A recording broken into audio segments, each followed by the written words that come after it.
Hello guys, it's Mrs. Kettinger again, here with a quick little lesson about setting academic goals for the quarter. And this academic goal that we are going to talk about is going to be specific to literature class only.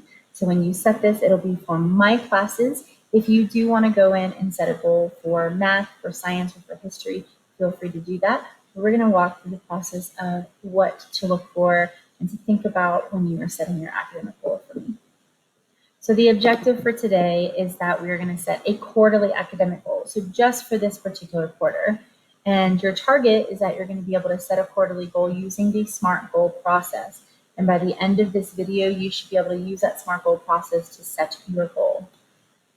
So the materials, what you're going to need today is Google Classroom. There is a Google document that you're going to fill out with your goal.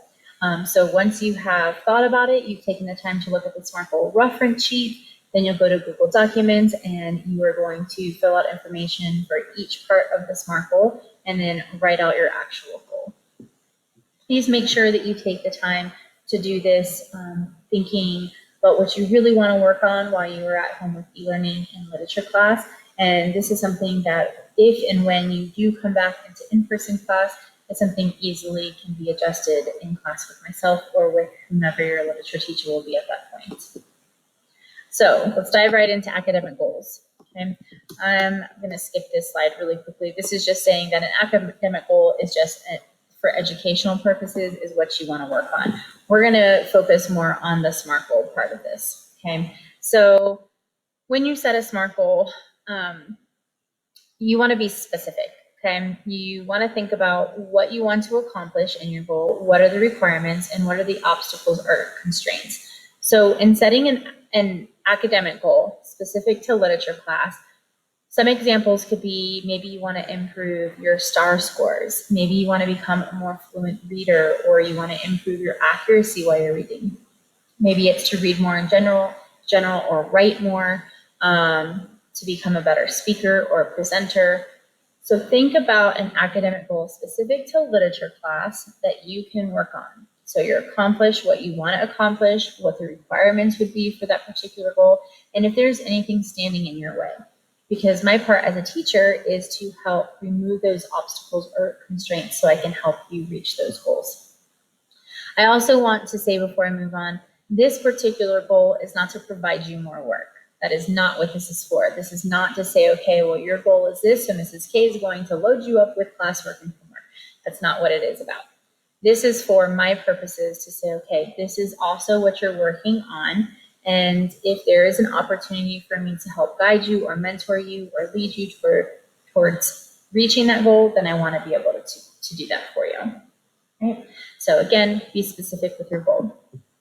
The next part of the SMART goal is for M is measurable. You want to be able to measure the success of your goal. So what will you measure? And how will you know that you've met your goal or when your goal has been accomplished? So for example, if it's fluency that you want to work on, so the rate in which you're reading, maybe it's by saying that you're going to improve reading or increase your reading by 10 words or 15 words a minute. Okay, so you're going to increase the speed that you read by 15 words a minute. If it's STAR, for example, maybe that you are increasing your overall score by 10%. Okay, so how are you going to measure exactly what your goal is and how you're improving with it or making gains with it?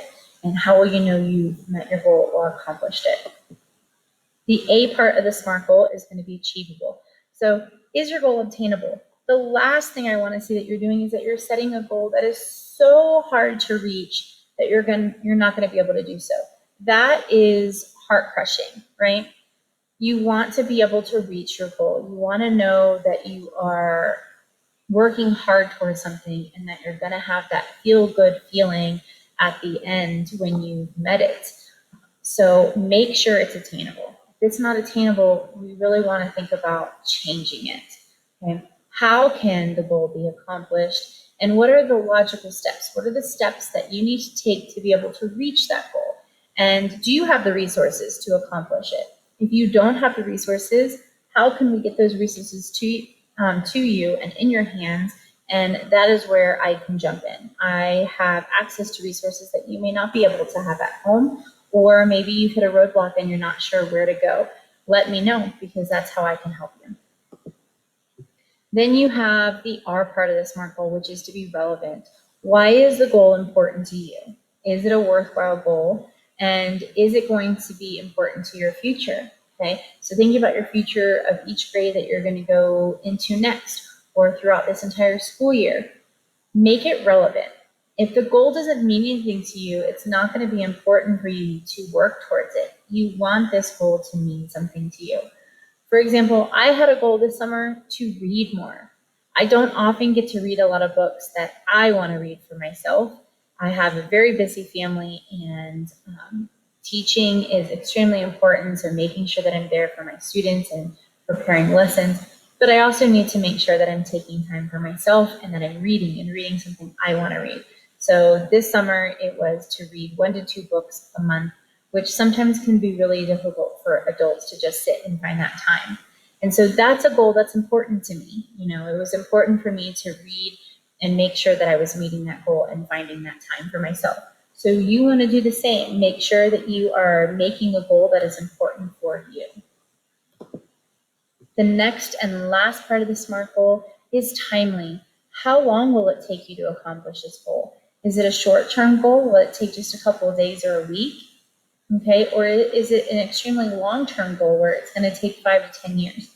You don't want to set a 5 to 10-year goal for this purpose. You want to set more of a short-term goal, something that within the 9-week period we can aim towards completing. If we come to the end of this first 9 weeks and you haven't met your goal yet, we need to sit down and think about, okay, how can we get you to your goal a little faster? What do we need to adjust? But think short-term goal, okay? And when is the completion of this goal due? Do you have a hard due date? If not, is it something that we can play around with some? And when are you going to work on this goal? Okay, is it something that you need to work on outside of school? Is it something that you can work on just while you're at school? So those are all things to think about. So your assignment, okay, your first assignment for me in literature class is to complete your quarterly goal for me. So again, this is not for math class or history class or science class, although it is amazing to set a quarterly goal for those classes as well. Okay, but for purposes of this assignment, this is going to be a quarterly goal for literature. So I want you to use the SMART goal process, and you're going to submit your information to Google Classroom for assignment credit. And this is going to be your first graded assignment. It will be due tomorrow, so Tuesday by 3:30 p.m. You will also notice that tomorrow morning by 7:45, you're not going to find any other assignments for me. So really, this is it. Today, Monday, that's for my 5th graders.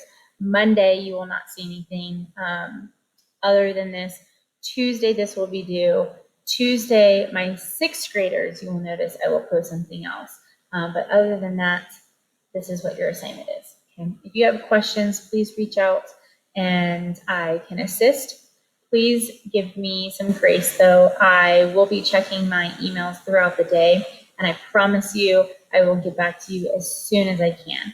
If it is something that you need me or somebody immediate for, I would say contact the school and have them direct you to my voicemail or into my classroom so I can try to get you directly on the phone.